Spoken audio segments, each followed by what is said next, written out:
Hello, so this week we discussed consequence intervention. So, a couple things I have on my notes before I get into the group activity. So, I know we talked a little bit about extinction and just what extinction in the workplace looks like.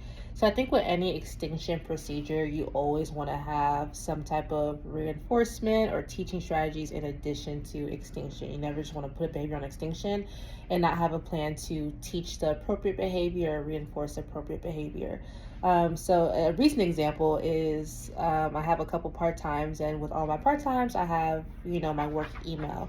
And I've been noticing for two of my part times over the last month or two, they've been emailing my personal email, and it's different people from each part time, and it's weird because they have my work email. So I think it's just like a mistake. They're just not really, taking it seriously or whatever the case is. So I think across like 3 or 4 occasions, I kindly requested like, hey guys, this is the wrong email. Please use my work email. Please use my work email. And they'll say, oh, I'm sorry, like, moving forward, we will. And I've noticed that the problem persists for like a month and a half. So after 4 times, I took it upon myself to just block them. I did let them know. I did email them on my work email. And I also put it on extinction by not responding from my personal email. I switched to my work email. So if they emailed me to my personal email, I would just go to my work email and I would respond there. Like I would type an initial message so that I'm not reinforcing responding through my work email. But when that didn't work, I decided to just block them. And I emailed them and I said, hey guys, like unfortunately my boundaries are still being crossed. I take my work-life balance very seriously. So I do have to like block you guys on my personal email. So since then, I don't know if they've been emailing me, but I've been getting all the information that I need to my work email. So I'm assuming that behavior was corrected. So that was a recent example that happened. One of my classmates talked about, I guess, a job kind of dropping them to part-time if they're not meeting like 35 hours a week. I think it was more so for RBTs, I'm assuming. But I know when I first joined one of my part-times, I was thinking about, going full-time. So when I was reviewing their full-time criteria, basically if you go 3 consecutive weeks without meeting your 25 hours, you're dropped to part-time. So as a BCBA, obviously that's like, very concerning because you don't really see that for BCBA roles. However, they were paying a very, very big salary. So it makes sense like why they have such strict rules on meeting their billables. I ended up just staying part-time just because I have another full-time job, so it just wasn't practical to do 2 full-time jobs. But it is interesting to see organizations implement those strategies, which makes sense because as a clinical director, I monitor my BCBA's hours. I'm always trying to troubleshoot why they're not hitting their hours.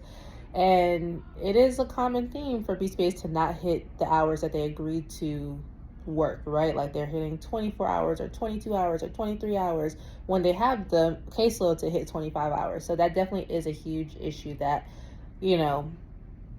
supervisors are constantly trying to troubleshoot and organizations are trying to, mitigate. We talked a little bit about pay for performance. I know the most common one in the field is, paying for bonuses, right? So if you have a salary, if you hit over your 25 hours a week, you have a bonus structure. So this is supposed to incentivize BCBAs to bill more. Obviously, BCBAs, if you're part-time, you're getting paid hourly. So your pay is based on what you're billing, right? Challenges with pay for performance, I think sometimes it does increase the likelihood of fraudulent billing, just because the monetary incentive does contribute to that, right? So I see like with my BCBAs who are on salaries, right? They're hitting their 22 or 23 or barely 25 hours a week because their salary isn't dependent on it. But if you look at a BCBA who is hourly, right, you're seeing that they're hitting 30, 40 hours a week. And not saying they're not billing those hours, but it does beg the question, like, are you really billing all these hours? And like, what's the difference between someone who's getting paid based on how much they bill versus they're getting paid regardless, right? So I have seen an increase in fraudulent billing when it comes to like pay for performance specifically for billable hours. So from my study, I wanted to talk a little bit about performance monitoring. So every month I do a monthly recap with all the BCBAs in my region. So at the first of the month, I send a recap from the previous month. So I review their parent training, their group supervision attendance. It's basically like CEUs that we do within an organization. So their attendance to those, supervision for RBTs, I said parent trainings, and then they're supposed to complete a treatment integrity form for RBTs every month. So I check their compliance with that. And then also their client cancellation. So the barriers, what's contributing to cancellations, and what's the plan. So in this recap, I send all the data, and I asked them the rationale and then what's the plan for the upcoming month. So, I mean, I've already noticed that this helps, but I'm going to go ahead and use it for my study for the sake of this project. So basically the independent variable, we're going to be measuring, why do I always get mixed up with IV and DV? That is so crazy. But we're going to be measuring parent training adherence. So at my company, all clients should have 2 hours a month of parent training. That rarely happens, but for the sake of the study, the goal is for each client under a BCBA's caseload to have 2 hours of parent training each month. So the independent variable will be the monthly recaps. So basically we can look at that as an antecedent because say November 1st, I'm giving you a recap for October and giving you a plan for November. So the idea is by December, your November should show improvement because we had that recap. So that'll be the antecedent strategy. And then the the consequence strategy will be a $25 gift card if all clients have 2 hours for the month. So reaching 2 hours is pretty unattainable, honestly. Like even the best BCBAs, the most communicative BCBAs, typically we see like 30 minutes to an hour and a half every month for clients.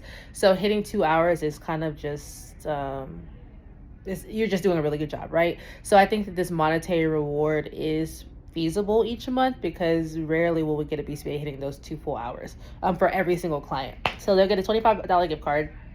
Of course, there will be like corrective action in place outside of this study if they're not meeting those, hitting. Actually, disregard that. We're just focused on this gift card.